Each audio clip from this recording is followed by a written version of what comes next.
6 గ్యారంటీలకు దరఖాస్తులను ఆహ్వానిస్తామన్నారు మంత్రి పొంగులేటి శ్రీనివాసరెడ్డి.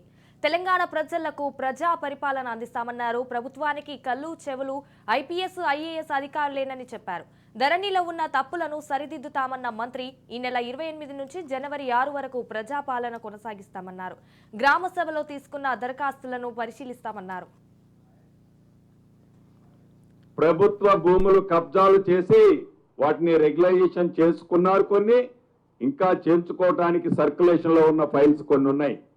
వాటన్నిటి మీద ఈ ప్రభుత్వం వచ్చిన మరుక్షణమే గౌరవ ముఖ్యమంత్రి గారు అధికారులకి గతంలోనే ఆదేశించారు. మళ్ళీ ఇప్పుడు కూడా చెప్పాం. ఆ చెప్పిన సారాంశం ఏంటంటే అనేక వేదికల మీద ధరణిని ప్రక్షాళన చేస్తాం, ధరణిలో ఉన్న తప్పులను సరిదిద్దుతాం, ధరణిని సామాన్య ప్రజలకి అందుబాటులో తెచ్చి వారి కష్టార్జితమైన వారి కష్టంతో సంపాదించుకున్న ఆస్తులు వారికి ఇబ్బంది కలగకుండా ఉండే విధంగా, అదే రకంగా ప్రభుత్వ ఆస్తులను కూడా ఆనాటి ప్రభుత్వం ఎలా దోచుకుందో ఆ దోచుకునే కార్యక్రమాన్ని తిరిగి రాబట్టి ప్రజలకి పంచే విధంగా మేము మీకు చేస్తామని ఎన్నికల వాగ్దానం చేసింది కాంగ్రెస్ పార్టీ.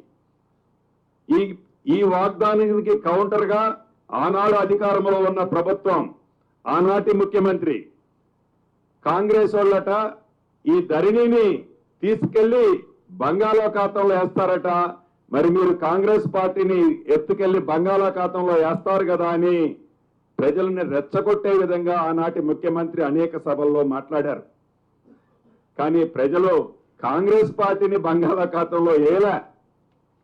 ఎవరైతే కాంగ్రెస్ పార్టీని బంగాళాఖాతంలో వేయాలని ప్రవోక్ చేశారో, ఎవరైతే కాంగ్రెస్ పార్టీని అవాక్కులు చువాక్కులు ఆ పార్టీ మీద పేలారో, ఎవరైతే అధికారం ఉంది నేను ఏది చెప్పినా చెల్లుబాటు అవుతుందని ఆనాడు ఎర్రవీకారో వారిని ఎత్తుకెళ్లి బంగాళాఖాతంలో ప్రజలు వేశారు.